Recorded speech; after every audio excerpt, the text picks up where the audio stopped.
What up? Where my tea party at? Where my peoples is at? Where my peoples is at? Where my peoples is at? Where my peoples is at? Where my peoples is at? It's tea time. Where my tea party at? Where my peoples is at? Holla at me. Clean the lens. Sure I'm looking sparkling new and handsome. You know, shady. What up, peeps? Dave, how are my peoples? Where's everybody at? 6 people watching. Let's go. My mother, Auntie Mary, how you doing? How are those sanctions going for you? See, Mama Shoka, what's up? D, what's up? Rainbow, Eden, Edna, I see you. The Encore brother, I see you. I see everybody. What's going on, people? It's tea time. The time when we have some tea. Uvokile, what up, Pat? I see you. Ah, what a beautiful day. What a beautiful day.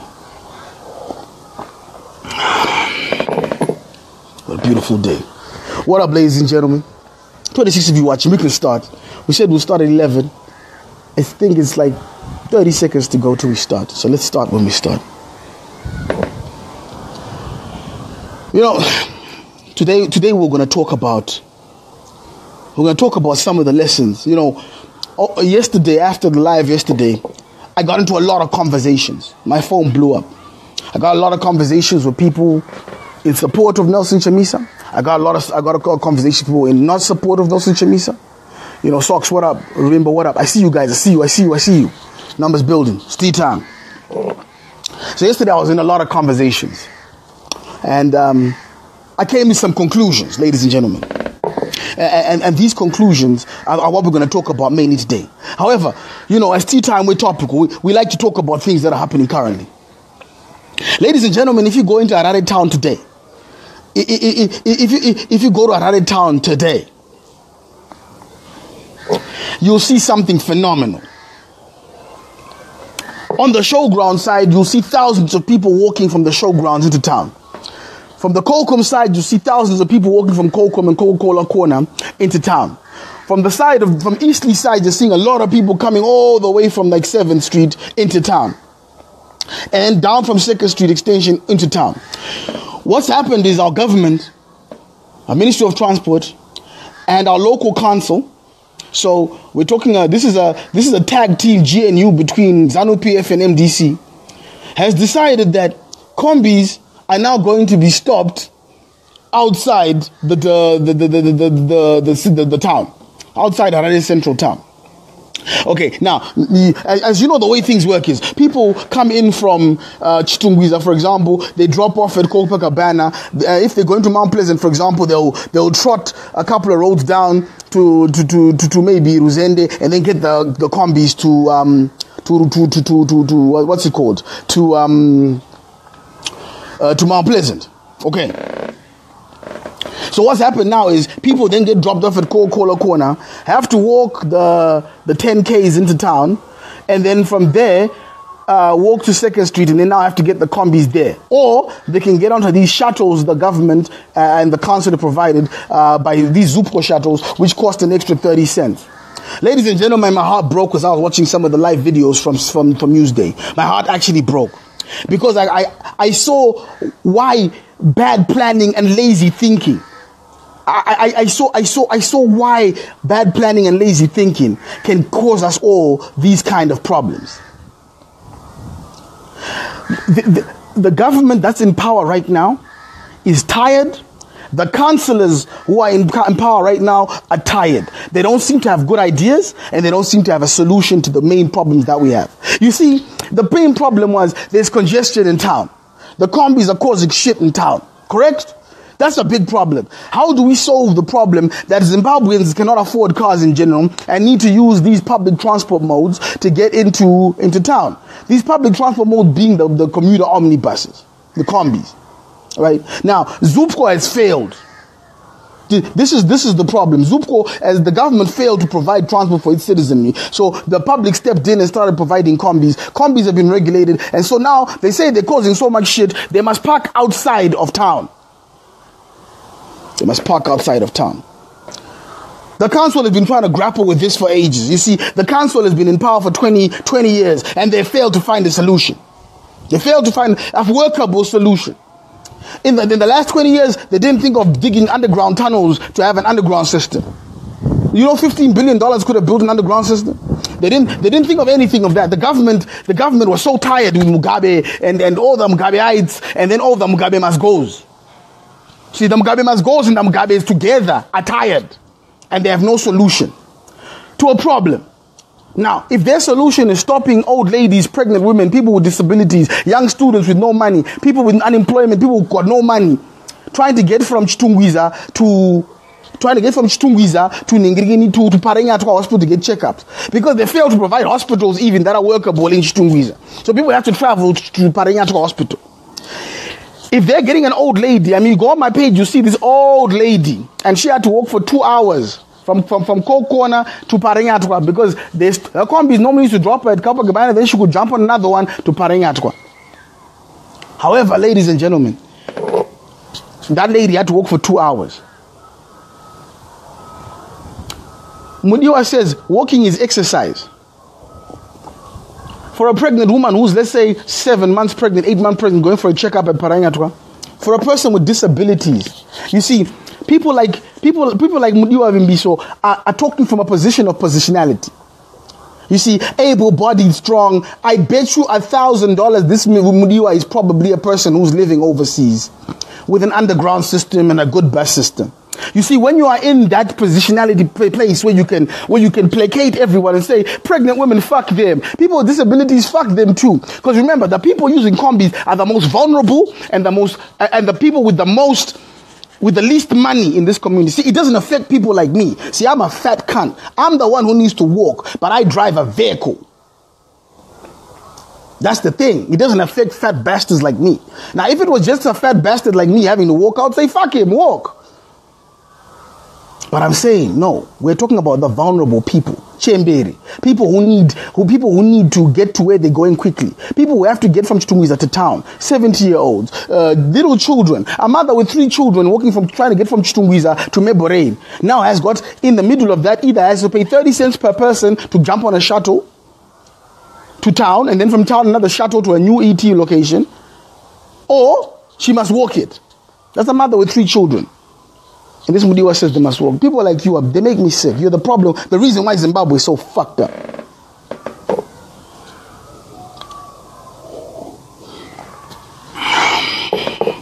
Anyway, ladies and gentlemen, I'll drive into town later and have a look. But right now, if you want to go and check out the situation currently in town, go on to Newsday's Facebook page. Newsday's got a full stream of videos. 1, 2, 3, 4. It's called Combi Wars. Go and see what the people are saying. People are frustrated. People are angry. This has not been a well thought out situation. It's not been a well thought out solution. And this is going to cause more problems. I used to hear a lot of pro-ED talk. Today on those Newsday channels, you'll hear a lot of anti-ED talk. You see, people are fed up. Tsvangirai's death has actually taught people that the opposition can rise up and say, fuck this. So there's actually now a sentiment of, no, fuck all this. All of this is bullshit. What people don't know is that this is unfortunately an MDC council and a Zanu PF government. See, they're all inept. It's time for an overhaul of the system. We need younger people. I challenge President Chamisa, acting President Chamisa, I challenge you to relook at your councillors. I challenge you to relook at your government policy. Give us a working document on how you would solve some of these transport problems in Zimbabwe, and we will vote for you. I promise you.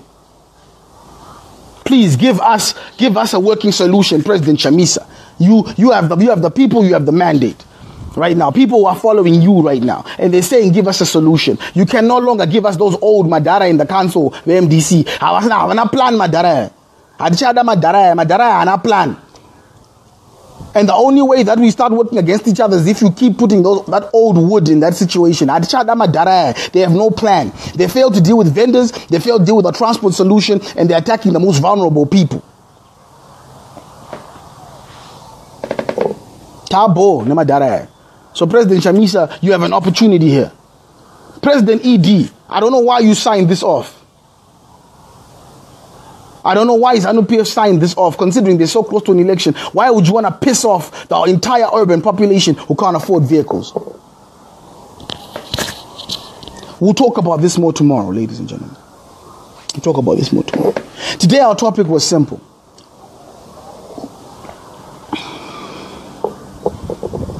Pastor Mawari, I agree with you 100%, Pastor E. None of them care, Pastor E. They don't care. Pastor E, we need to go into town and check out what's going on. It's nonsense, bro. Please go and see the videos on Newsday. It'll make you mad, Pastor E. It'll make you, I don't know if you're back from Geneva. It'll make you fucking mad. What's happening? They have no plan, these Madara, man. They have no plan. They must just go. Pastor E, want you to stand for council, please. Come on, Pastor E. Everyone, give me a heart if you want Pastor E to stand for council. We need young people. We need young people with different minds. Come on. Nana Pastor E, please. You have our support. You have our support. We would like young people like you to come and solve some of these problems. People who can think about other issues other than their own pockets. Trying to charge Madara 30 cents to get from town to Copacabana, and then charge another 30 cents to get from Copacabana to 2nd Street to get to Paringato Hospital. Either provide more fucking hospitals or make the shuttles free. Come on, guys. It's so frustrating. Madara, I don't care about us. President Chamisa, you have an opportunity. Anyway, you see, the reason why, after yesterday's conversations with a lot of people, we've now got to a position, and now a new position, ladies and gentlemen. Where and you too, Kuda, don't worry about me. You know I'm already involved, guys. You're already, you know we're already involved. What happened to Vice President Thokozani Kupe last at the funeral of Trangirai was unacceptable. And I'm really sorry about what happened to her. Pastor E, let's do it. Yes, Pastor E, let's do it, man. Damn it, let's do it. What happened to Thokozani Kupe at the funeral was outrageous, ladies and gentlemen. We now accept that it was outrageous as a citizenry. And we hope that she reports this to the police, and we hope that the thugs who were involved in stoning her and whipping her are all brought to book, because she's protected under the constitution of the country. Forget the constitution of MDC. As a citizen, as a mother in this country, she has the rights to the protections and the right freedom of tenure and rights, so she can walk and be allowed to do to freely bury her colleague and her brother. What happened to her was outrageous. But you see, we're now in a world where the tide has changed. The tide has changed. You see, Chanyisa proved, without a shadow of a doubt to any of us, in the last couple of days, that he has a bunch of young people with him. Because the people who are being rowdy and saying, Ngabude is Thokozani Kupe, where the young, and all my youth is at you. They are the voters in the next coming election, which is happening in roughly 2 months. You know, destiny favors the brave. He who dares wins. The young president took a chance. He took an opportunity and grappled and took the power. And the people supported it. You see, there is the reason why I tell this, what can MDC, NC learn from Zanu PF is this. Robert Mugabe overstayed his welcome. Robert Mugabe had a vice president named Mpoko, and they'd fired ED. But today, the person who is in charge, the president of Zimbabwe, who we all watch at Davos and we all pretty much say we're giving him 100 days, is pretty much, he took the power. He who dares wins. He took the grey reins. Now, constitutionally and unconstitutionally, like I said yesterday, there are too many loopholes within the constitution. There's 2 clauses you can follow, whether the National Council is the superior body of the NDC, or whether if it's the deputy president who takes over. Those things are now irrelevant. The tide has turned. Popular opinion has turned. The opposition is buoyed up, and they're now ready for war. And the war is the next election. The war is the next election. The next election is coming in 2 months. So, ladies and gentlemen, I'm going to propose something here. I'm proposing that we stop talking about the factionalism. I'm proposing that we do what the same things that people like me said when Zanu did their implosion at the end of November. Let's also advise Chamisa to do the same thing.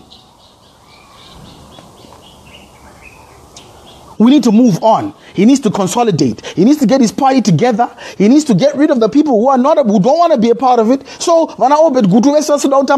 they must go. We must consolidate and get that opposition party in a fighting form for the next election, which is happening in 2 months. My reconciliation time. I'm proposing that today, ladies and gentlemen. Even though a few days ago I said we should be constitutionalists. But a lot of people phoned me yesterday and said, my nigga, we have no time to mess around with people who are using historical mandates when the popular opinion is now still in place. People actually want to move on. They want strong leadership, and they want the leadership to now give us policies and stuff that work us today. I want to be able now to speak directly to the acting president of the MDC and say, right, to get our support, we now need to see a proper manifesto. We would like to see a proper plan. What is your plan? Have you got a Zimbabwe Vision 2023? Have you got that? Because you cannot just say, because I'm young, I want you to vote for me. You cannot just say because I've got a crowd of people must vote for me. What we want now is we want a plan. I say let's stop playing around. Let's stop fucking around. We don't have the time. I would really, really like us to now move on with the arguments. And I would like Thokozani Kupe to get justice. And I genuinely feel that if she actually takes Chamisa on in the Congress right now, she knows she would lose. And I believe that the right thing to do as politicians is to see how the tide has turned and sometimes do the graceful thing and step the fuck out the way. Do Mpoko. Mpoko could have been kicking and screaming till today. Mpoko could have been kicking and screaming till today. But he gracefully took his package and walked away. Because Zanu PF consolidated, they got back together, they've reformed, they focused, and they're going to win the next election if we keep messing around. So, if the coalition is going to be an actual deal, guys, we need to get behind a guy, and we need to get this guy to get working. And this guy has to get working soon. We need policies. We need manifestos. We need to understand what is your plan for my children.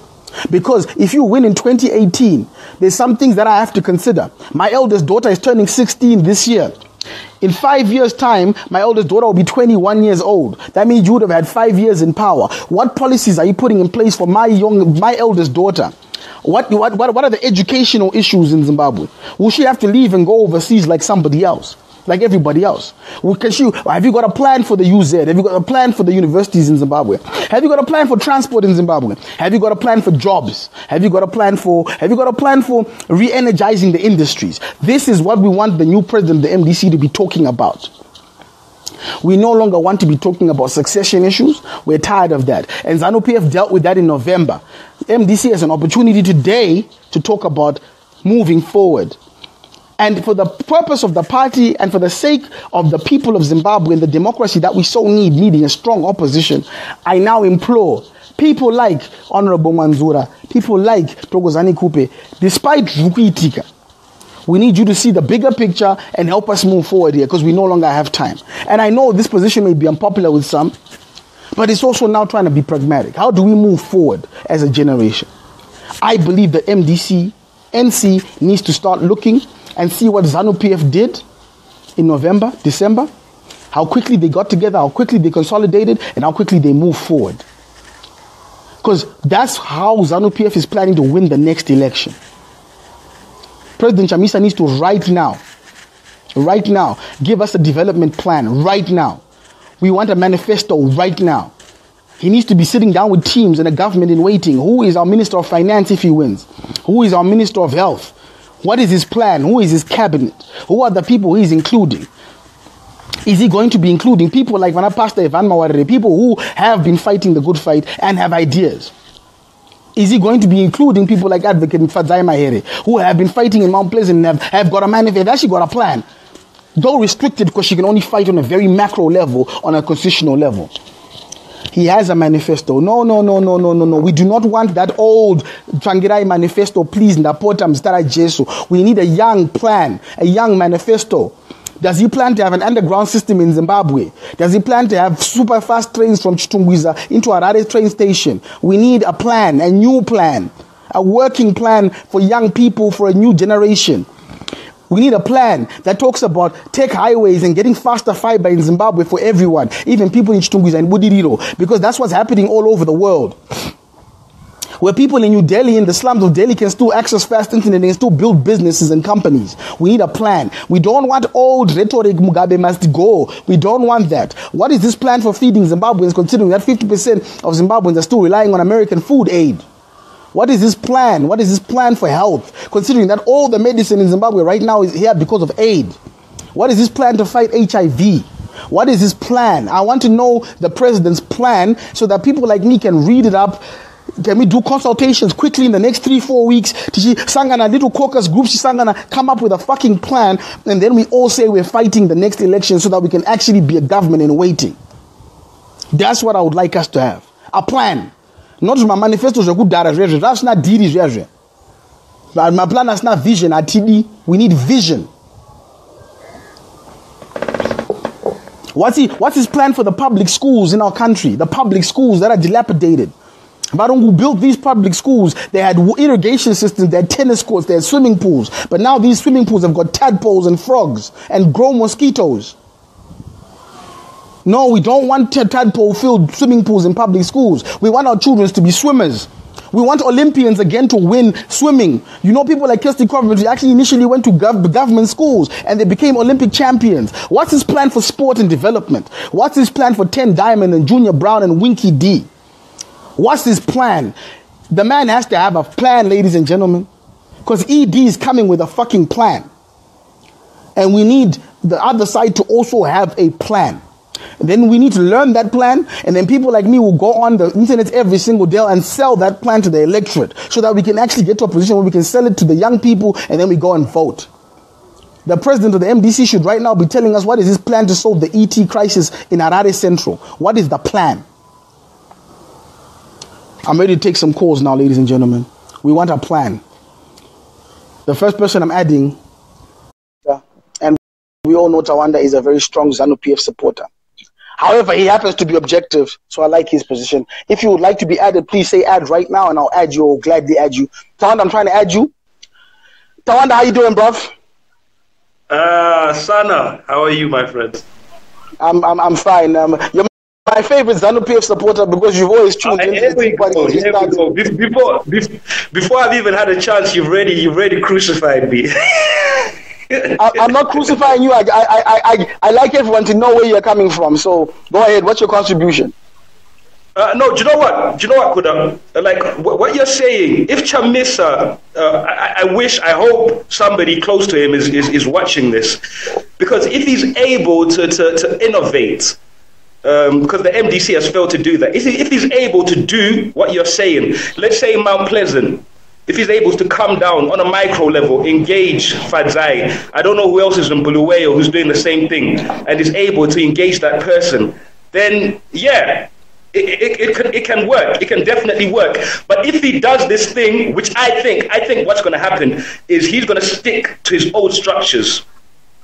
Right. And he's not going to be inclusive. He's not going to get the past the ease. He's not going to come and approach you. He might do as a piecemeal just to say, no, I approached civic society. But in the greater scheme of things, if he doesn't do that, he's going to lose. And lose he will. You know, if he's not able to engage people like you, people like Fadzai, people like Pastor E, relevant people who have been pushing the opposition cause. Because look, from my perspective, right, I do not listen to any opposition talk except for yours. And why is that?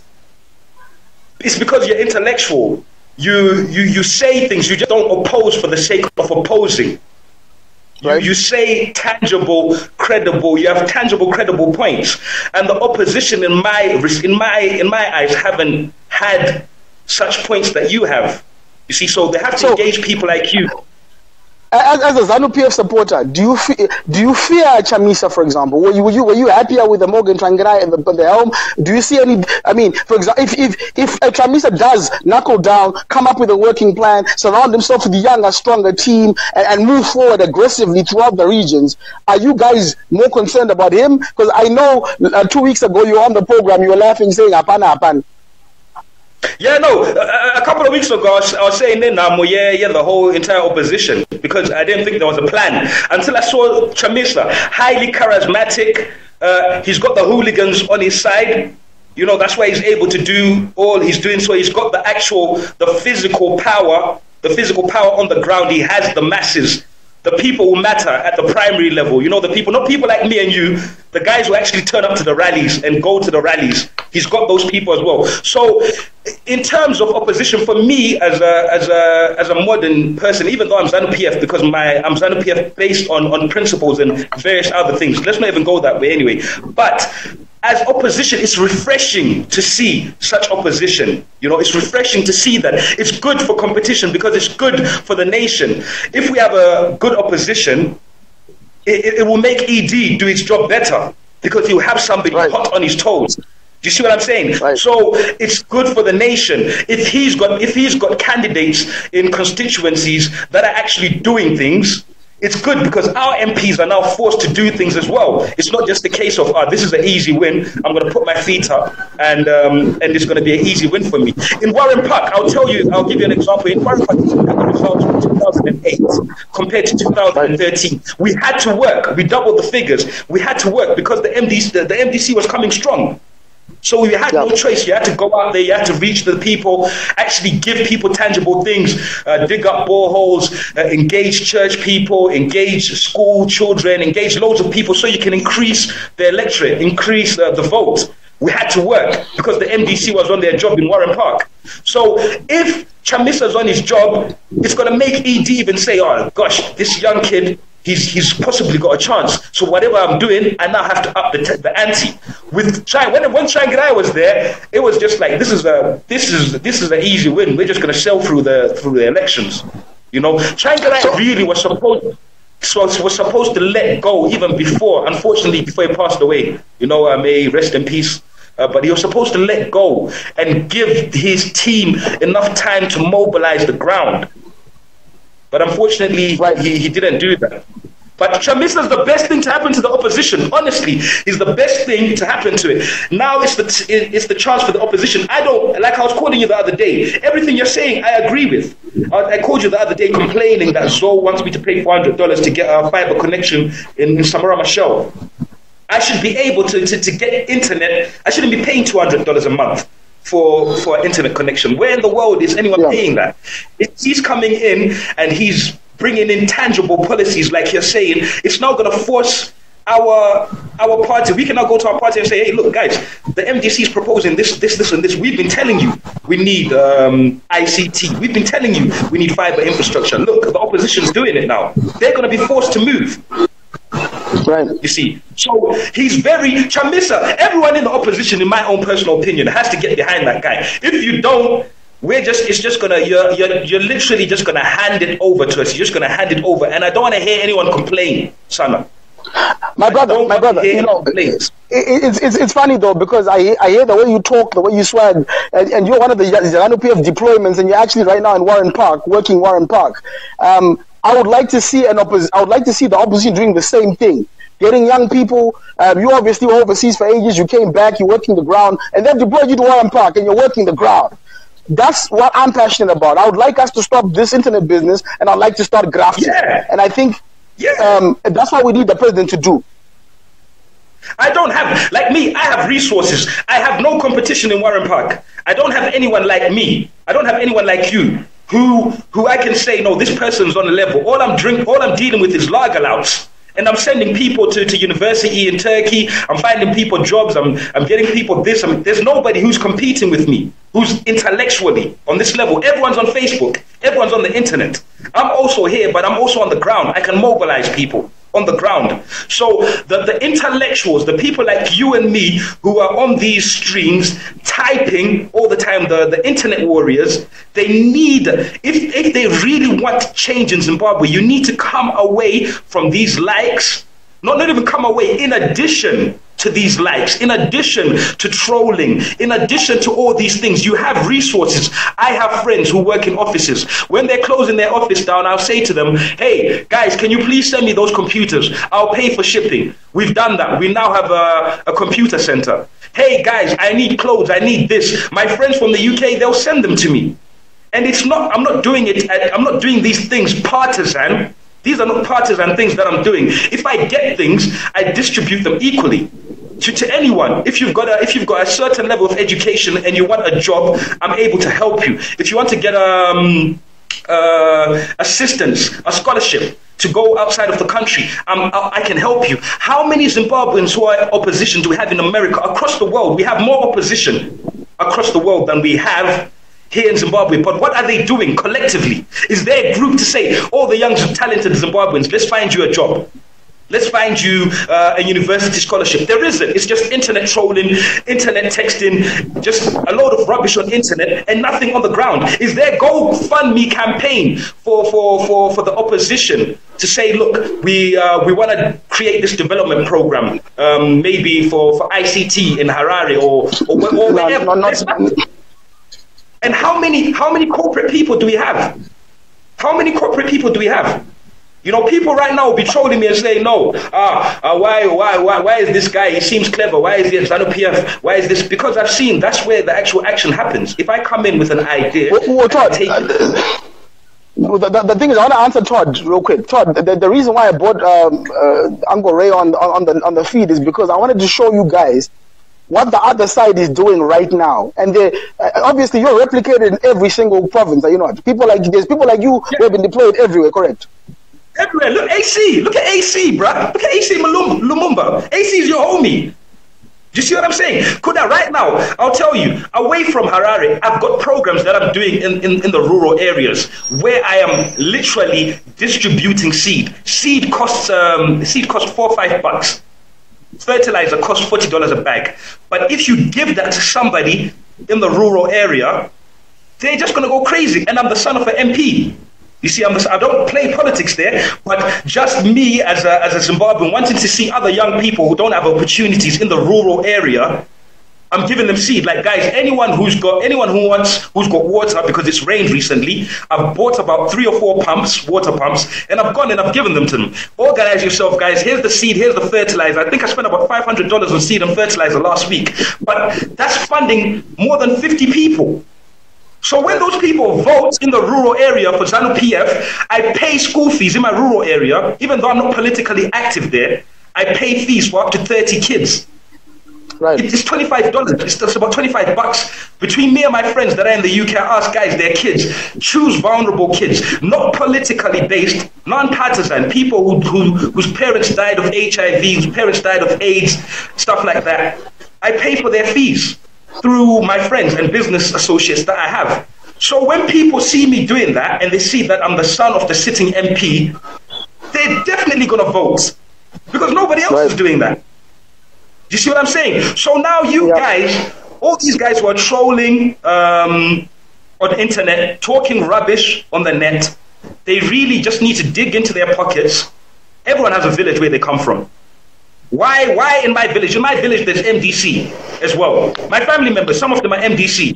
They're in diaspora. Some of them are making more money than me. Why are they not doing what I'm doing? Right. Why are the people on your feed not doing what I'm doing? Why are they not going out there? Like, I saw Linda last time. She came out, she went to Epworth, and people just started trolling. Right. People just troll. Do you see what I'm saying? Instead of saying, no, look at this young lady, what she's doing. She's helping. People just start trolling. No. This. It doesn't make sense, Kuda. You have to do things on the ground. We have to move away. As a generation, we have to move away from being keyboard warriors to actually doing tangible things on the ground. You have to get involved. My brother. Thank you. Thank you. I'm going to let other people come on, but listen, you and I have to have the conversation still about one of these days, let's have a tea time extreme. Let's talk about the procurement processes, the tender process, because you are very passionate that day to explain to me that anybody can apply for these tenders and so forth. And I think a lot of I couldn't get you on. So I need to do that live with you still and try and explain to people why.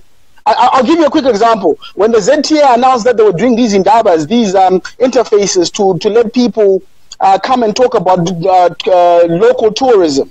They put the advertisements in the paper, on their Facebook page, and so forth.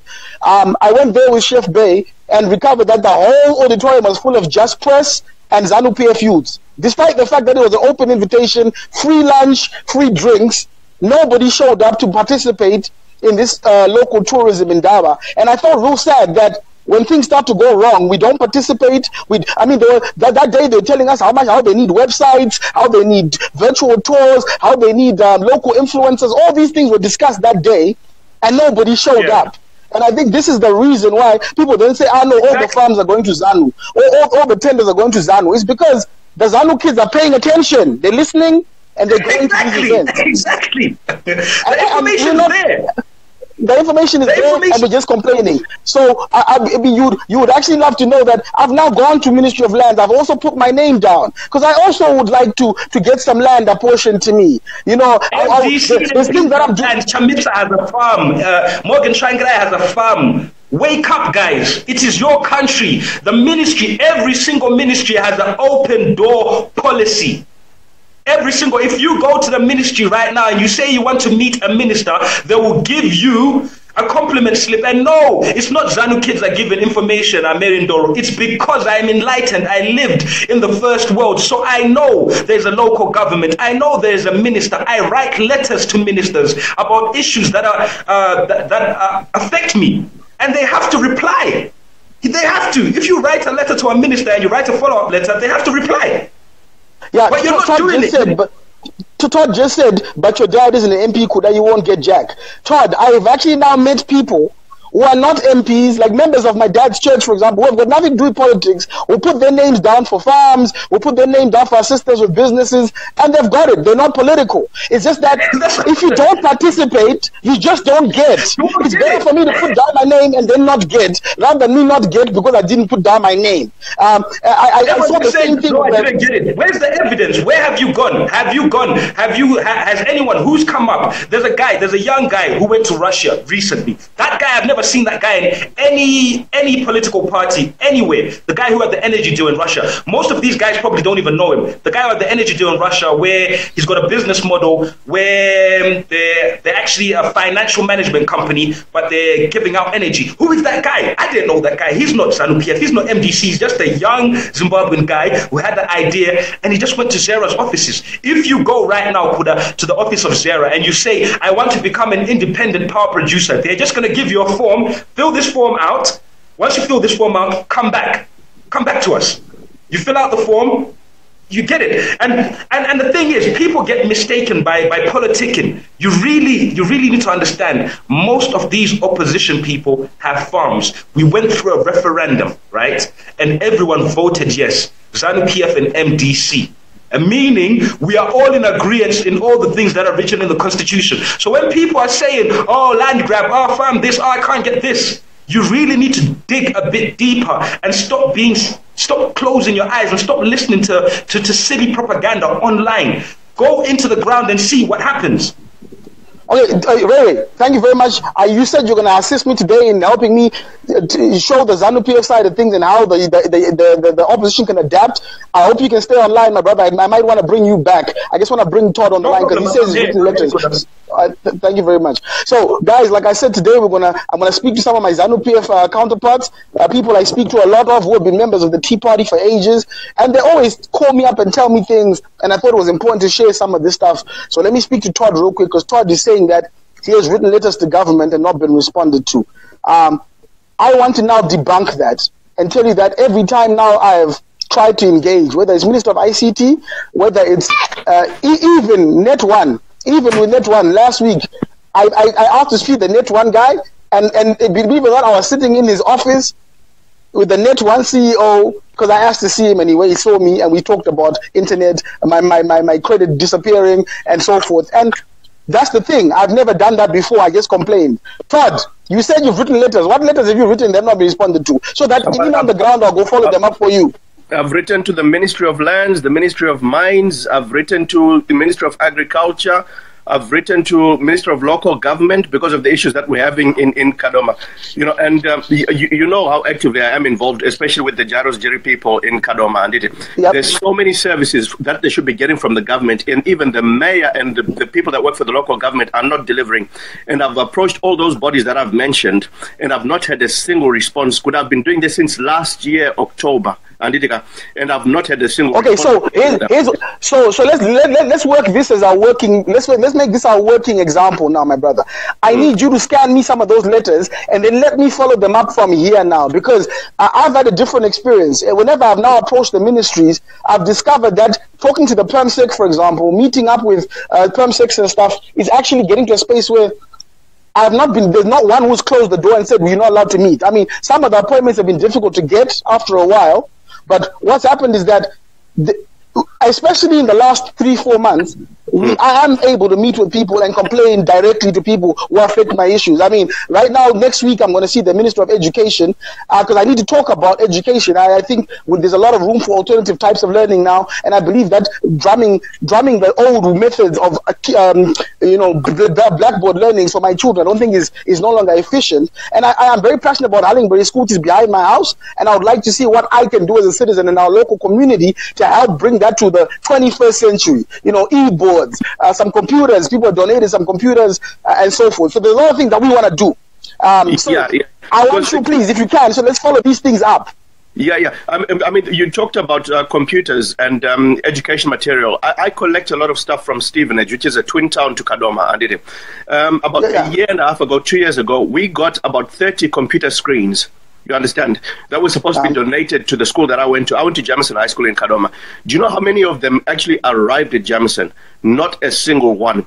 And then I was actually surprised to see a disgrace, Dr. Cables giving those computers away to her projects. You understand? It didn't cost her a single penny. You understand?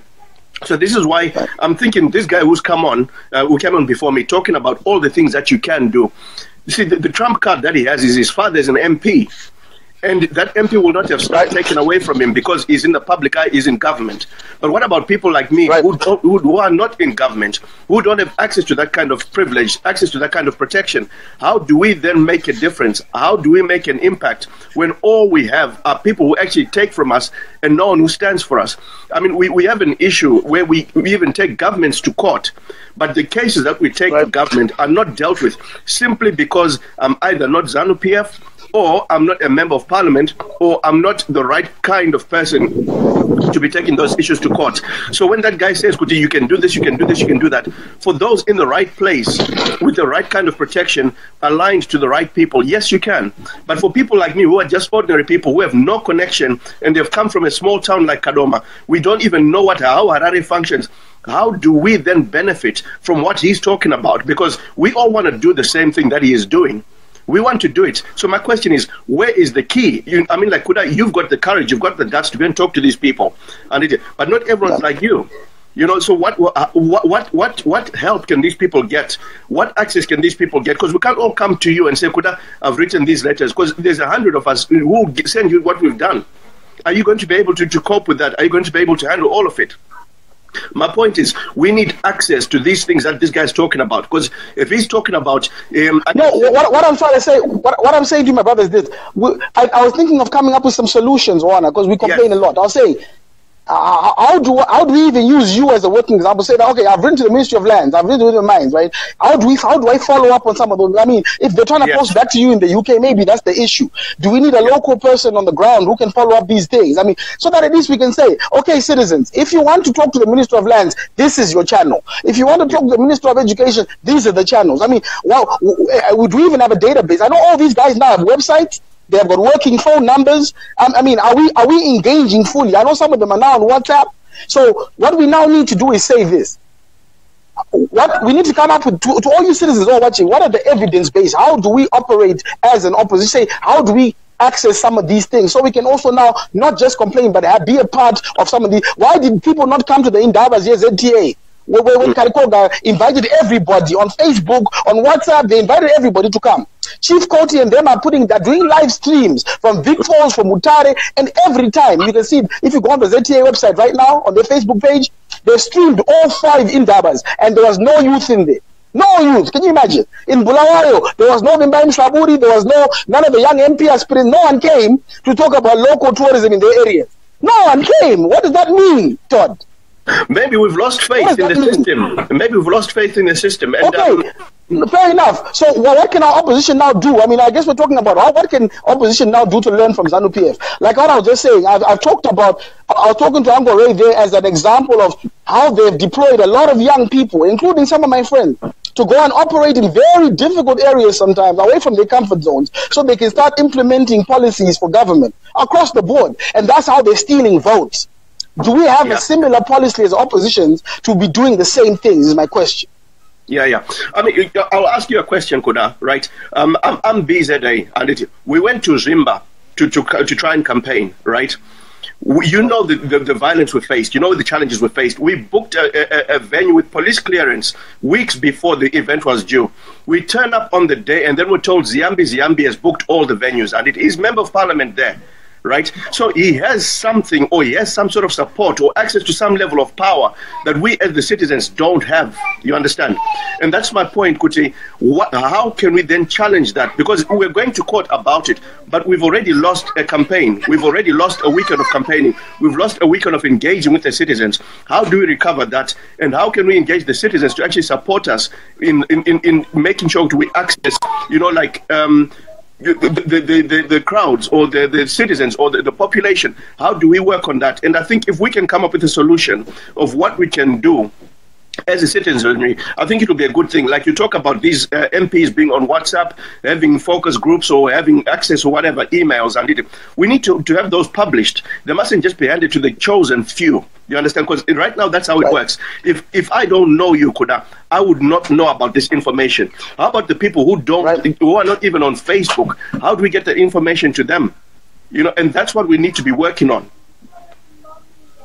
My brother, thank you very much for your input as usual. Let me get some more people online right now.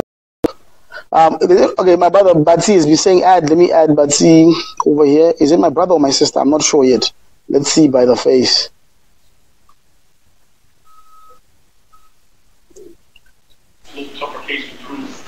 Oh, hi. Hey, Batsi. Hey, my sister, what's up?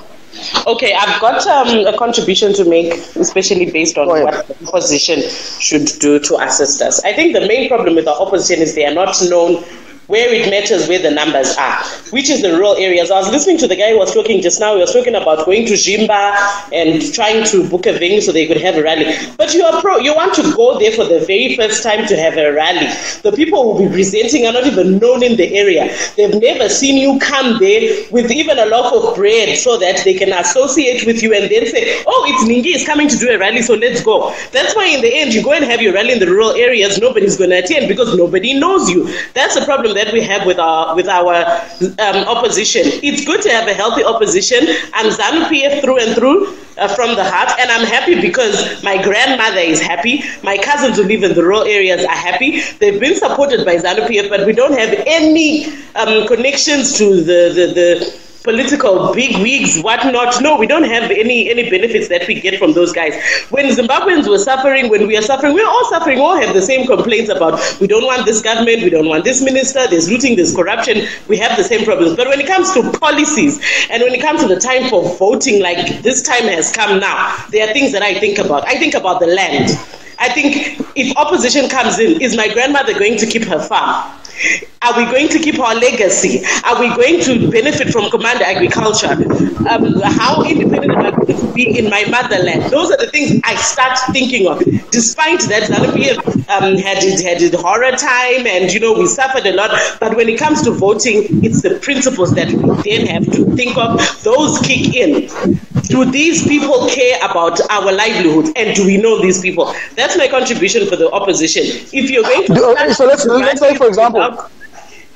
Sorry? If President Chamisa right now came up with a good policy framework and a manifesto, could he win you over?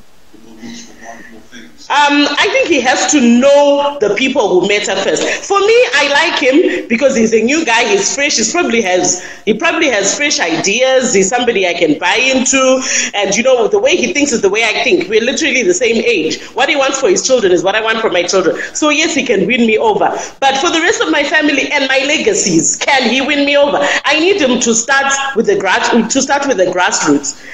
Can my grandmother relate? And all my people in the village, because maybe I'm only 10% of my family that's staying in the town, in the cities, and that's where they're talking, that's where they're making their noise. But the rest of the 90%, if they lose, I also lose, because then I don't have anywhere to go back to. So if he doesn't work on those people, it's going to be hard for me to vote for him. It starts kicking in. What else is he offering besides me as a person? Yes, I love the dream big and this promise and we're going to bring change. But what about my people, the 90% who are in the rural areas? What are they going to benefit from him? Do they know him? For me, it's about knowing and trusting. And that's the problem with MDC. That's the problem with Chamisa. Yes, he's young, but who knows him? Who trusts him? It's us in the cities, and we don't make the electoral numbers, unfortunately. Right. Fantastic. Yeah, thank you very much, my sister. That's a great contribution. Thank you so much. So it's cool. We've spoken to a couple of guys who say they're strong Zanu PF supporters. They've all sort of said they would like a strong opposition. I said, what lessons can be learned from Zanu PF by the MDC? Let me add my rib, because she always has some cool things to say. The smartest woman I know. What up, baby girl? What up? Talk to me. What do you think? First things first, they need to fix their politics. I feel like all of us are running to... It's okay for us to be development over democracy, but then they will not move on as a formidable opposition without fixing their politics, right? You are not going to move on with very little people like Ncube still using words like dissidents to incite people. There's a certain demographic of people, I hate to say, Matebele and very Ndebele people who, when you say those words, are incited absolutely, right? So you can't ignore Ncube whether you like it or not. She has to be addressed. Can I interject a little bit? You also were once vice president of a political party. Yeah. You were the vice president of Viva in the days when Viva started. And you were obviously from Matebele land, and you're a woman. Mm-hmm.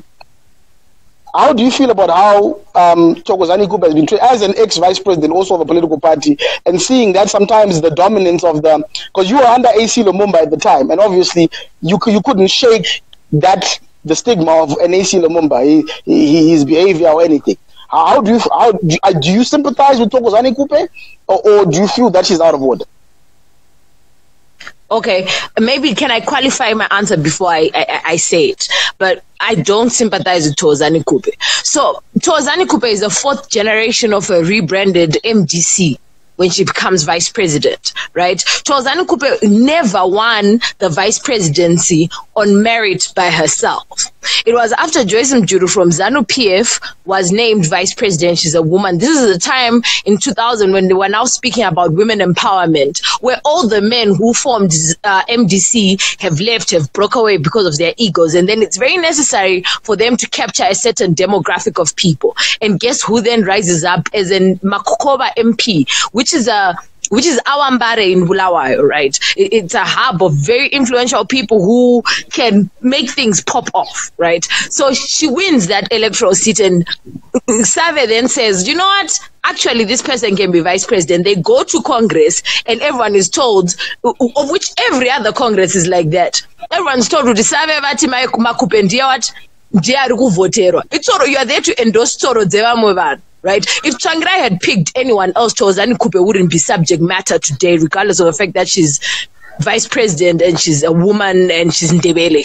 That wouldn't have been the issue, right? Using my example of Viva Zimbabwe, why I left Viva Zimbabwe was because I could not shake off the legacy of Viva Zimbabwe was tied to AC Lumumba. Without AC Lumumba, Viva Zimbabwe does not exist. By virtue of AC Lumumba going back to Zanu PF, we have seen Viva Zimbabwe crumble. I already, maybe I can say I was fortunate to have seen that coming, right? It's now a choice that Ncube has to make. She was given... She wants to be a very influential woman in a space of politics. She must play an equal size of politics without the first steps of, oh, I'm a woman, oh, whose people are threatening me. She's the only person who's seated on the board there who is not an original. Do you know why Chamisa is a favorite? He's an MDC original. When it started, he's the one of the people who has always been there. She has to be cognitive of those things. So people who are usually given position. Are you saying that you could not have? Are you saying that you could not have, as a Matebeleland young woman, you don't believe you could have been president of Viva when AC Lumumba left? Are you not capable? Are you saying that? Am I capable of leading? Here's the thing. It would have required a lot of rebranding, right? AC really fucked up stuff by saying fuck you, Robert Mugabe, because he forgot how conservative the Zimbabweans are. In our small circle of being bougie and bad, we could say all those things and Ajunabasa, but then he forgot that the electorate values certain things and you can't just pop off and say things like that. It would have required me to fight him directly. Did I have the energy? Did I think that was gonna pop off after doing that? No. Right? So it's the same thing. The same energy. Does she have the same energy to make things pop off? The only thing that she has holding to dear heart is to keep on triggering the Guguraundi issue, because it's a very sensitive issue of which it has absolutely nothing to do with the MDC, but everything to do with the fact that Zapu and Zanu had a political game where one lost and people were collateral damage. Right? And no one has ever addressed that. But she uses that so much a lot of times because her constituents are part of the people who are mostly affected, which is not right. Right? Anyway, what I was saying was, in the bid of learning, if you are given your second best, right, the best way to play the politics is to always remain second best. Right? Her position of influence is at second best and shining like a trophy, because that's what she is. If she wants to play the dirty politics, then she must get herself out like Joyce Mjuru. Well, she was kicked out, but at least under 2% zake so we can see that she's definitely influential. Because if she doesn't have that, then she needs to align, and they need to copy the fact that even when it's a coup or not a coup, unfortunately, they didn't forcefully remove Tsvangirai, right? When all is said and done, what needs to be done for an election that is 2 months to go, right? We are happy to hear we want productive things. And honestly speaking, MDC is not going to come up with productive things in 2 months. We need to actually volunteer ourselves to make that manifesto for MDC. We need to volunteer campaigning for MDC. If it means it's just to move out, go to South before the time that we agreed to go to go and campaign for MDC and campaign for another person. It's time that we do so. Because internet, but then there is no way that MDC is going to win if we don't pace up. And pacing up means that we all need to give up something, inclusive of us seated in our nice yards and, having a good time on the internet. All right, my darling. I don't qualify Thokozani Ncube as someone that can be ignored, but she's not someone that you should go on without. So are you saying that do you think we should now just run with Nosi Chamisa and get moving? I think that even Mduri, if MDC is so true to itself that personalities are not bigger than their party, surely it's not an issue about who's at the front. It's about whether their systems function perfectly well for them to win an election, which is what Zanu PF has. The brand of the personalities is for us who watch their TVs. But truth of the matter is, Munwari Chairman Kunembudzia Weku Zanu PF is the most powerful person before the MP of that place, right? So you need to be very sure that your party can handle those things before you bring personalities in, because they must bring even somebody who's new, who we don't know, but has been part of the party structures, and propel them if their system is that strong, which is what we don't believe. And with a failed or with a very weak system, which means that even going for an election, in the modern cities where the youths are, and then he loses the greater part of the rural areas, which has most of the constituencies using the demarcations that we have. And his loss is a loss to us all, because he's neither going to be a president, he's neither going to be an MP, and it's going to be fuckery in parliament for the next 5 years. All right, my darling, thank you very much for your contribution. Come join me. Let me speak some other people. Mwah. All right. Now you know why I love this woman. She's a total G. She keeps me sharp. She keeps me thinking. I love that woman. Let me get Luxon's Rob. Well, let me add you in order, guys. Let me add you in order.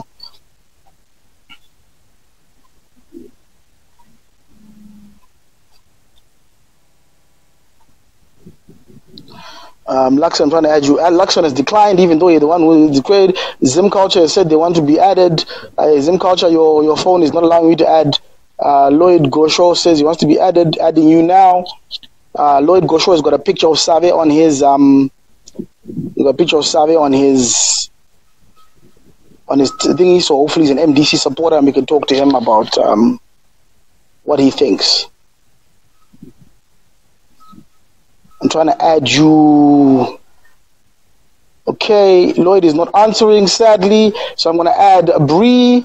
Bree McDonald. Oh, Bree, unfortunately, your phone is refused. Make sure it's facing portrait and not landscape, please. Because sometimes that's the reason.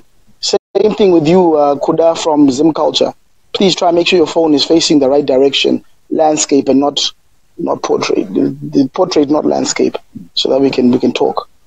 I think that's sometimes the reason.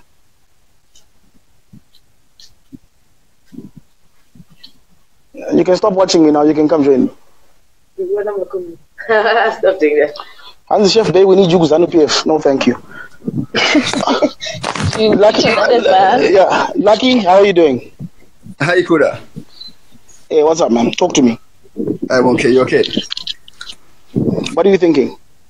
Yeah, I've been following your videos and you are doing great.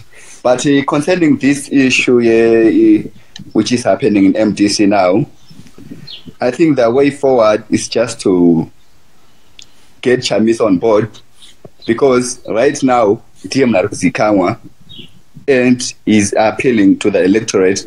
So trying to bring in Wanogatasana Kupe and Mozori. Of course, they are important on this struggle, but they are not appealing to the electorate.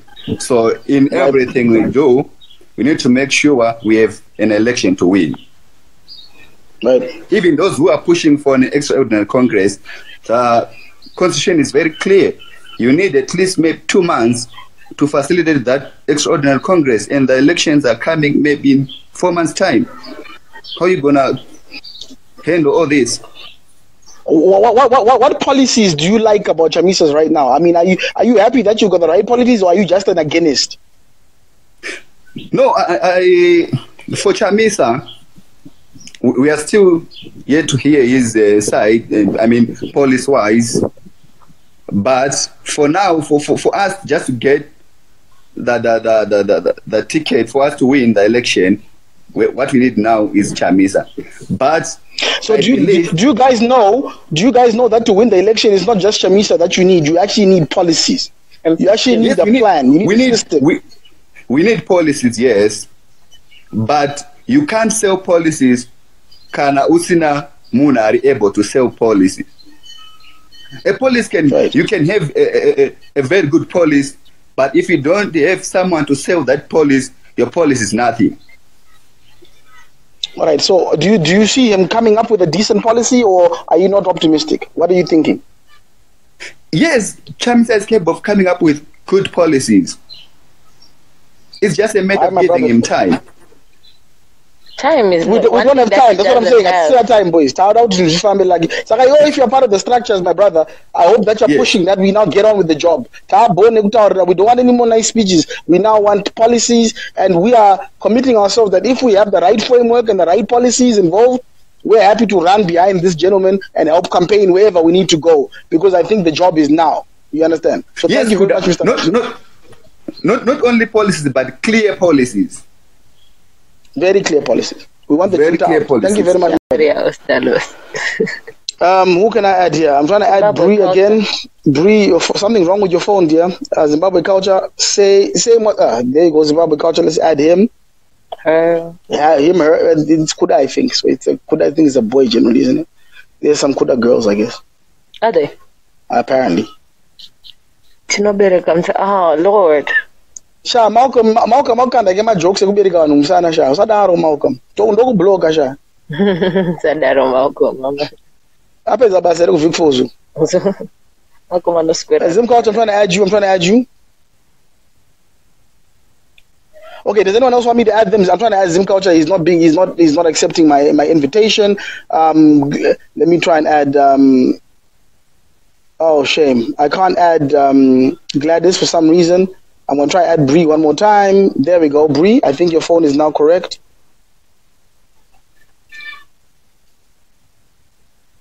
Ben Bright. I think, if I'm correct, Ben is actually a Zanu PF reporter. Let's talk to Ben after. Okay, so Bree, how are you doing, Mama? Finally. Now, for starters, I just have to say, following Chef Bay is just like very, very, very hard to do. But you know what, Chef Bay, love your work. You speak to my mind. And I want to say the first thing, I'm so mad at both of you, and I'll tell you for what. You guys are the technocrats.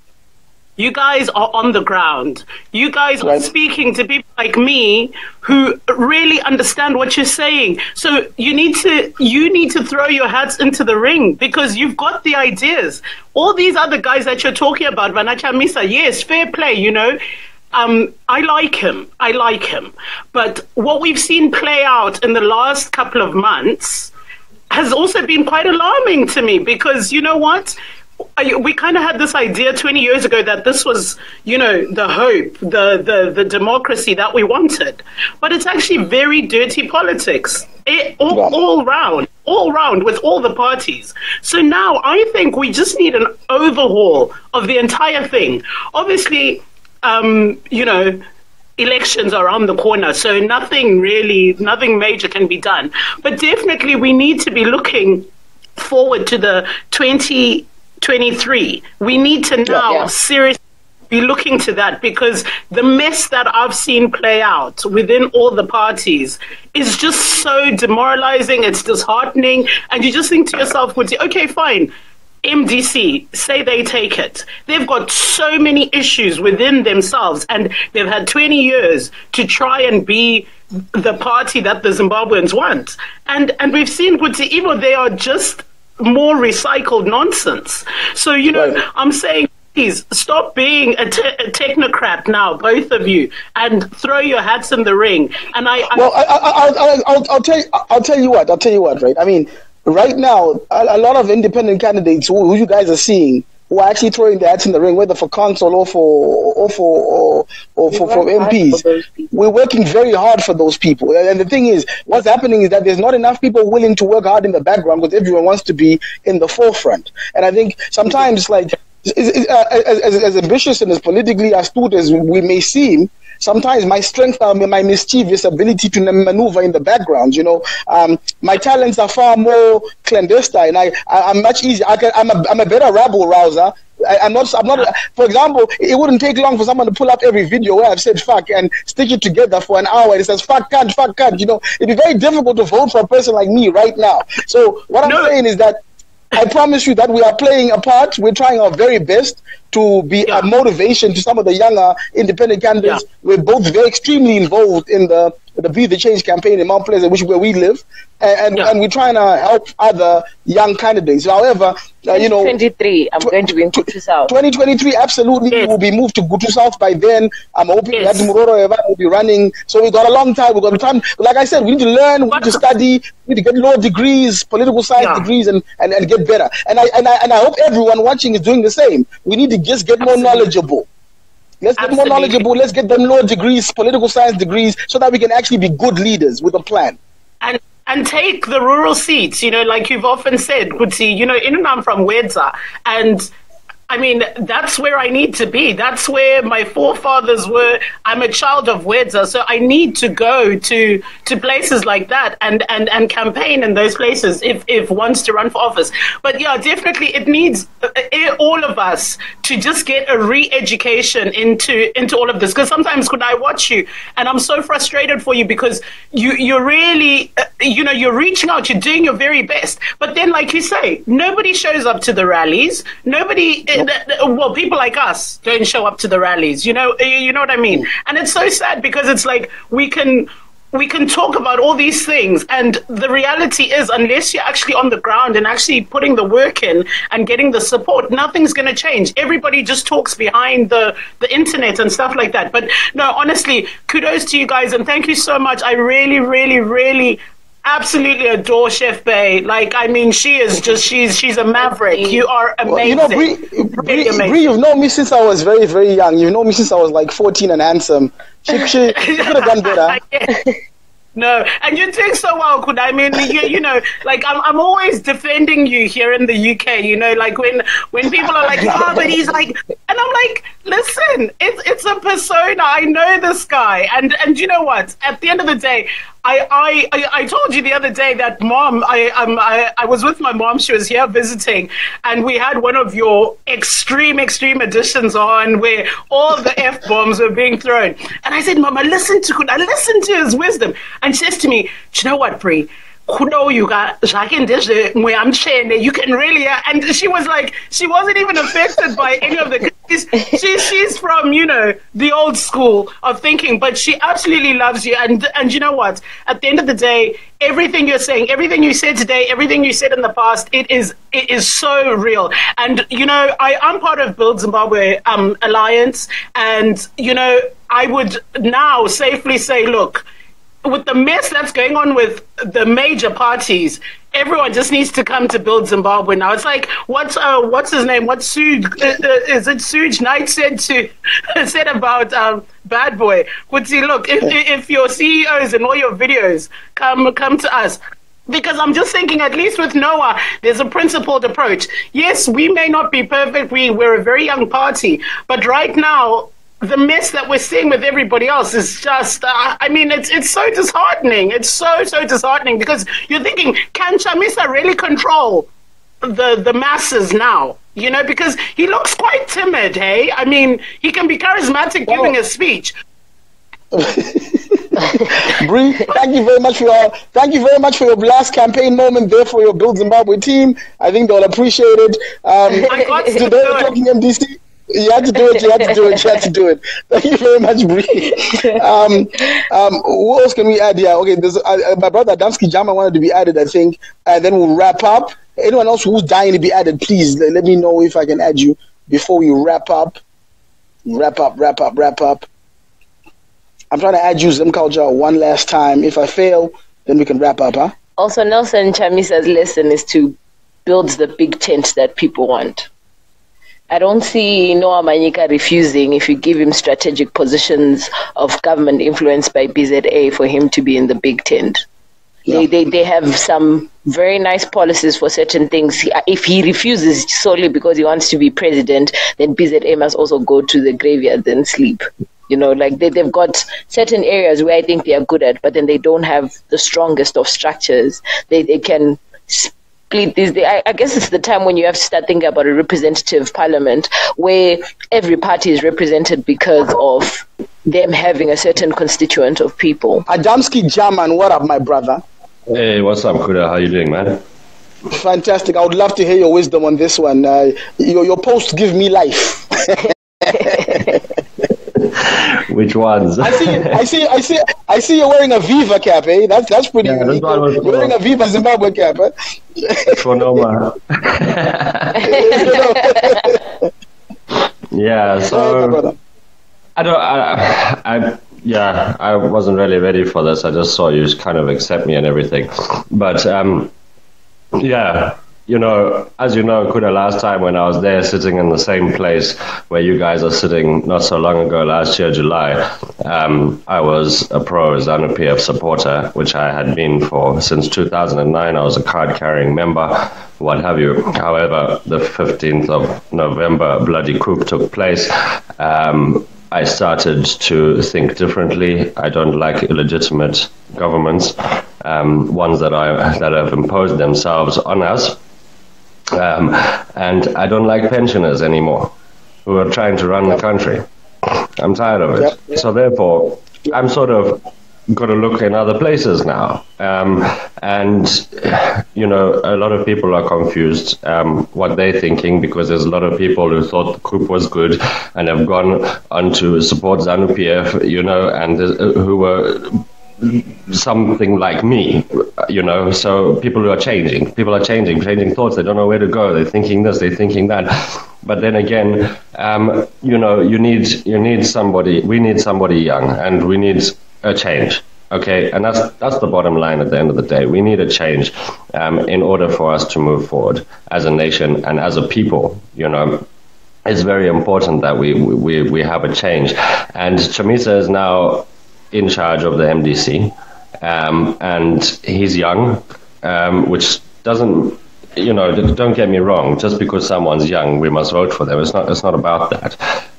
But it's great to have someone young at the helm of it all for a change, and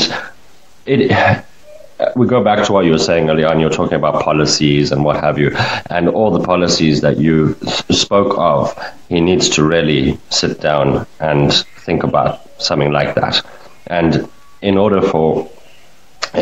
to win people over, he needs to have the good policies. And as you spoke of earlier on, it's as simple as that. And for me, so right now, you, my brother, you are a Chamisa supporter. You are saying, Chamisa, let's run with this guy. Let's push him forward. Let's see what we can do with this guy if we can get him to do some policy documents. Yeah, absolutely. I'm not only saying that.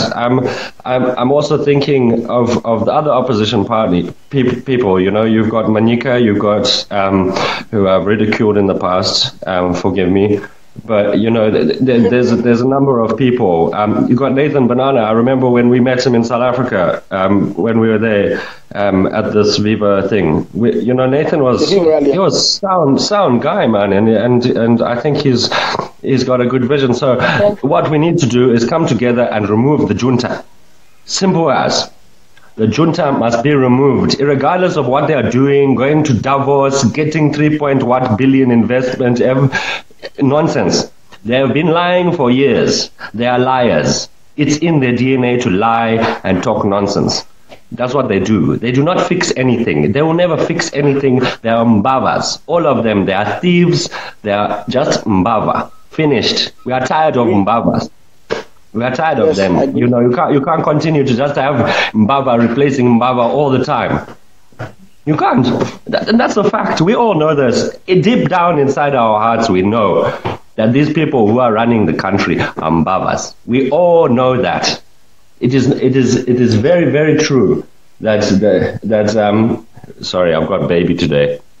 It's very true. And yeah, at the end of the day, just remove Mbava, whatever it takes. If we all have to come together and help push Chamisa forward, then let's do it. 2023, whatever, we go our separate ways. We can vote for whichever party we want. But right now, we need to focus on removing junta and getting true democracy in the country. Therefore, if we are able to do that together now, that means come 23, Kuda, you can go vote for who you want. Me, I can go vote for who I want. But as long as we've removed the thieving, lying, murderous, junta, nonsense people, mbavas, guritotos, what have you, out, finished, gone. Don't want them. Thank you so much. My love to my nieces, to my nephews over there, and hopefully see you soon. 1 second. Want to see you. Let me show you little show man. My nephew there. Hey, what up, little man? How you doing, boy? Little German. Hey, I love these boys, man. Mwah. Love you, boy. Bye-bye. Nice one, Kuda. Take care, man. Thank you so much, brother. God bless you, my brother. That's my brother Adamski German. Listen, guys, we've talked to a bunch of people. I know, Brent, I've been trying to add you, but your phone does not does not allow me to add. I think you're on a computer or something, or your phone does not accept. So, listen, guys, thank you very much for joining. I think those who just joined us watching earlier on, we had a bunch of ZANU PF guys coming through, giving some advice. ZANU PF youngsters also would like to see an opposition that is effective. It benefits them, it benefits us. Because as young people, we all have the same issues. And so today's episode was, how can MDC learn from what ZANU PF did after they're not cool? How quickly they got together, how quickly they mobilized, how quickly they started doing this ED voting, how quickly they tried to rebrand and change. And I think this is what we need to start seeing from the Chamisa brand right now. He needs to get the people together. We need to see Ncube towing the line of the party for the greater good.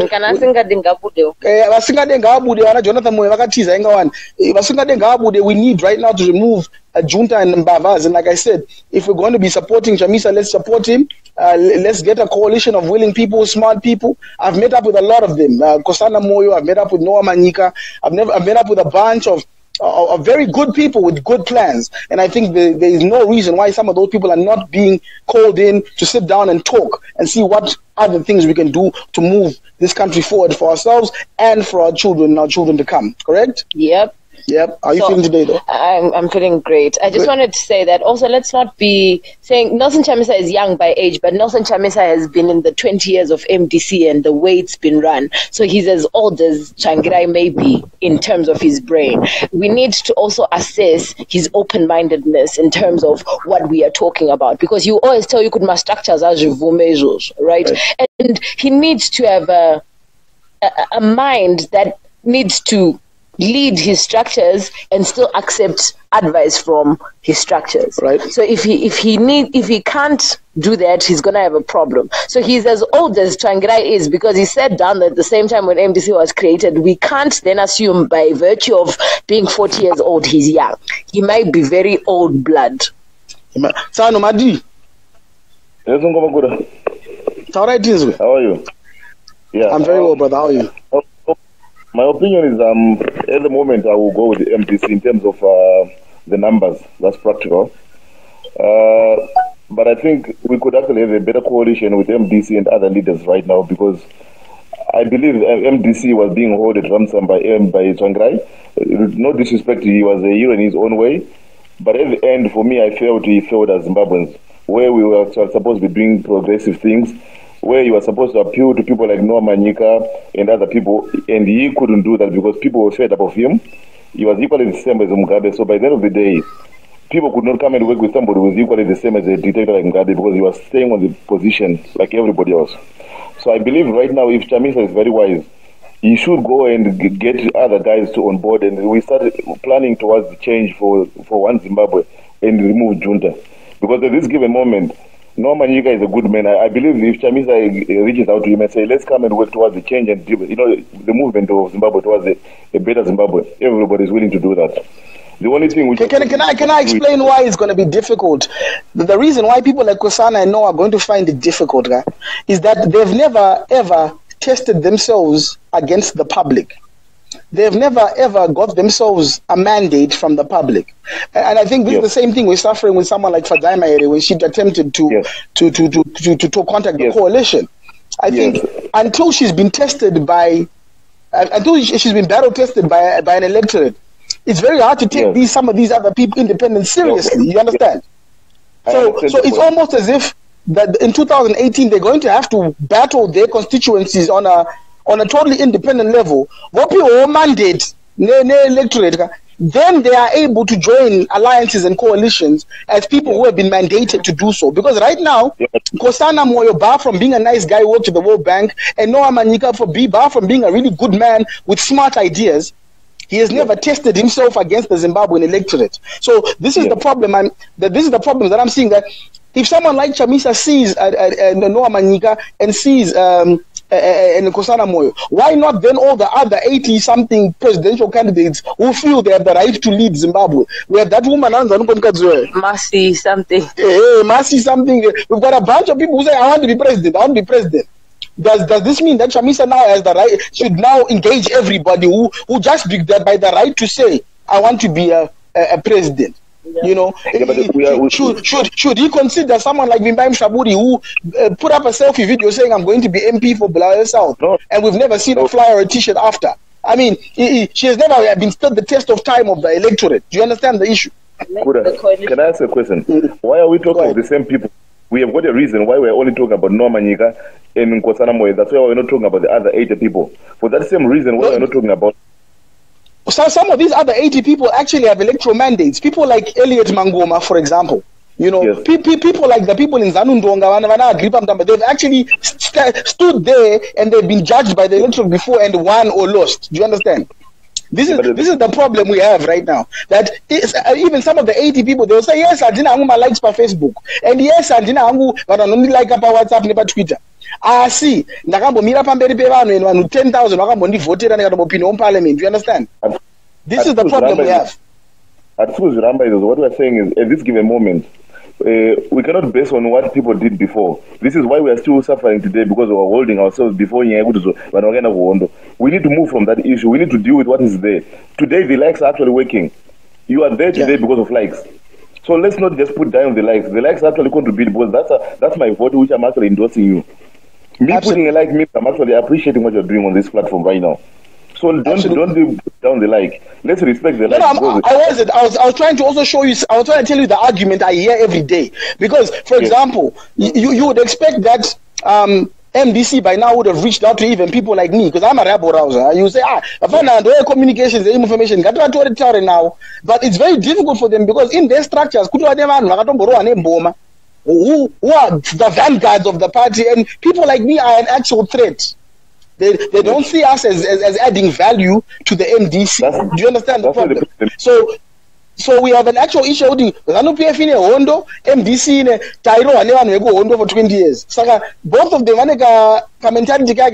if you haven't been with us for ages, or you haven't participated in the war with us, you're not eligible. Do you understand? So I'm trying to just tell you guys what's going on as far as the reasons why sometimes it's not easy for you to see me going to become a MDC member. Sometimes they won't even accept me. It is very difficult, but I'm saying, if we look at it right now, of course, the facts are facts, boys. Personally, I know with the odds of Zanu winning, they are high because of MDC situation. We all know that. Junta, as it is right now, all they need to do is maybe just bring currency and everything, stabilize a few things. People will vote for Zanu because the Junta is actually more strong at this given moment. But the thing is, we all know with the Imbava. And we need to do that. Anyway, Junta, my brother, thank you so much for joining us.